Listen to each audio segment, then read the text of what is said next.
रात के समय गांव के बाहर एक पीपल के पेड़ के नीचे चार चोर बैठे हैं।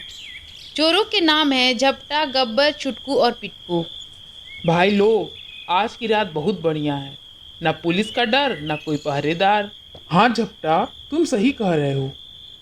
और आज जिस घर को हमने चुना है उसमें सिर्फ एक बूढ़ी दादी रहती हैं। आराम से चोरी करेंगे और फिर अगले गांव निकल जाएंगे। मैंने सुना है कि वो दादी बहुत खतरनाक है। पिछले हफ्ते गांव के लाला का सांड उनके खेत में घुस गया था, तो दादी ने उसे ऐसे घूरा कि बेचारा खेत से भागकर कुएं में गिर गया। अरे भाई, मुझे ये चोरी कुछ अजीब लग रही है। कहीं दादी ने हमें भी कुएं में धक्का दे दिया तो? अरे बेवकूफ, एक बूढ़ी औरत हमारा क्या कर लेगी? हम चारों हट्टे कट्टे आदमी हैं, हमारा कुछ नहीं बिगाड़ पाएगी। आराम से चोरी करेंगे और वहां से निकल जाएंगे। तुम झूठ मूठ का परेशान हो रहे हो।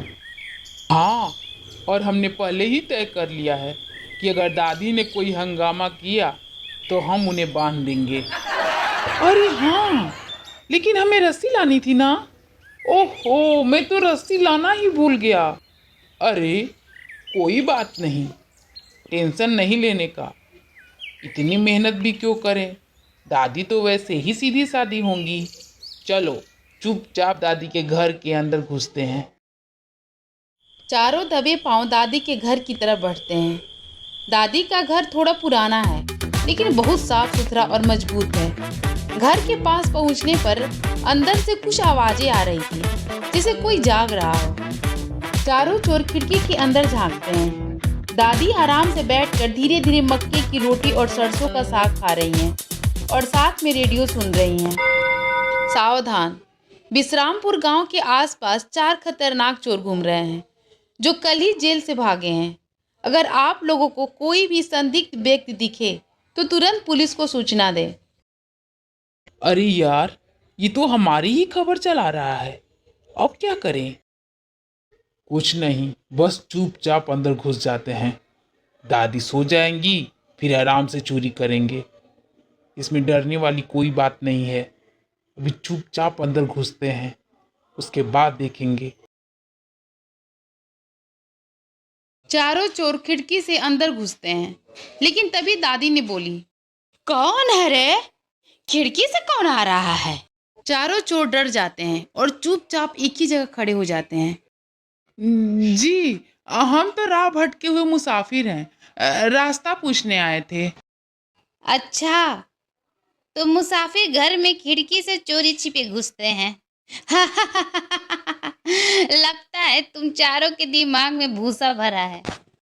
दादी को चारों चोरों पर हंसी आ रही थी, लेकिन उन्होंने मन ही मन सोचा कि इन्हें और डराया जाए, और वह डरावनी आवाज में बोलने लगती हैं। अरे रे रे, तुम लोग इस घर में आकर फंस गए। तुम्हें पता नहीं ये घर श्रापित है। क्या बोल रही हैं दादी? यह घर श्रापित है? हाँ, यहाँ रात में जो भी आता है वो सुबह तक भूत बन जाता है। कल भी एक चोर आया था, सुबह तक गायब हो गया। गांव वाले कहते हैं कि उन लोगों ने उसे कुएं में कूदते हुए देखा था। और हाँ, तुम लोगों ने लाला जी के बैल का किस्सा तो सुना ही होगा। बेचारा 2 दिन पहले मेरे खेत में घुसा था, फिर न जाने क्यों अपने आप दौड़ते हुए कुएं में कूद गया। चारों चोरों की आंखें फटी की फटी रह जाती हैं। गब्बर पसीना पसीना हो जाता है। चुटकू की टांगे कांपने लगती है। भागो रे भागो, यहाँ से जान बचाकर भागने में ही भलाई है।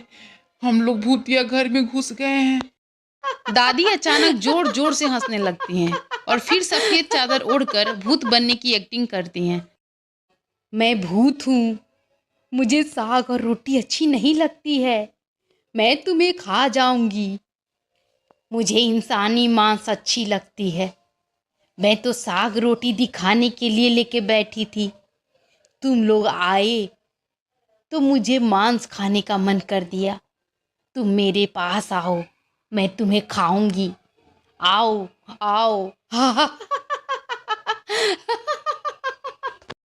बचाओ, बचाओ, भूत आ गया, भूत आ गया। मेरी धोती छोड़ो भूतनी, क्यों पकड़ी हुई हो? हम लोग चोरी नहीं करेंगे।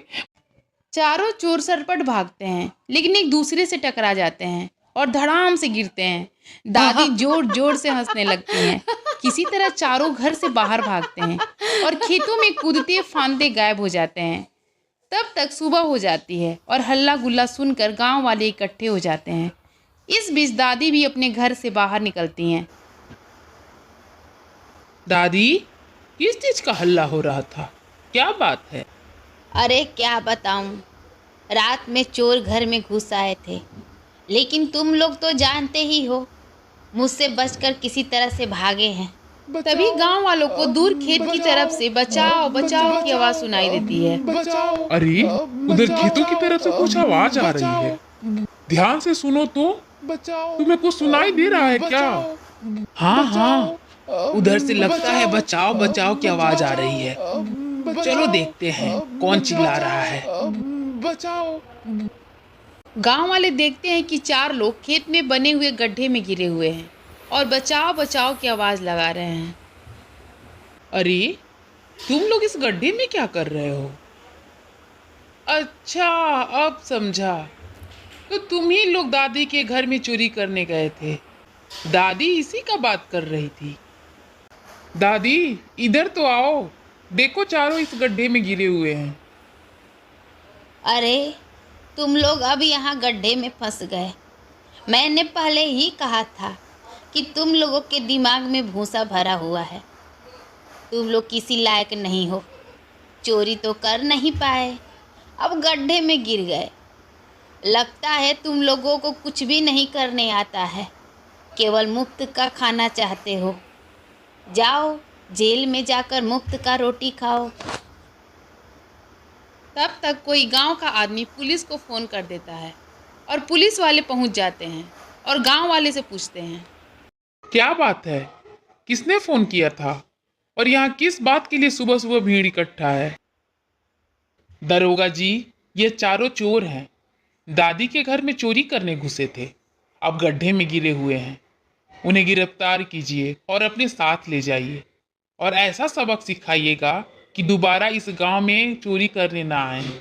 अच्छा, यह बात है, लेकिन यह गड्ढे में कैसे गिरे? दादी और गांव वालों ने सारा किस्सा पुलिस वालों को सुनाया। किस्सा सुनकर पुलिस वाले भी जोर जोर से हंसने लगे और बोले, दादी, आपको तो इंस्पेक्टर होना चाहिए। अगर आपको यह कहानी पसंद आई हो तो कृपया लाइक, शेयर और सब्सक्राइब जरूर करें।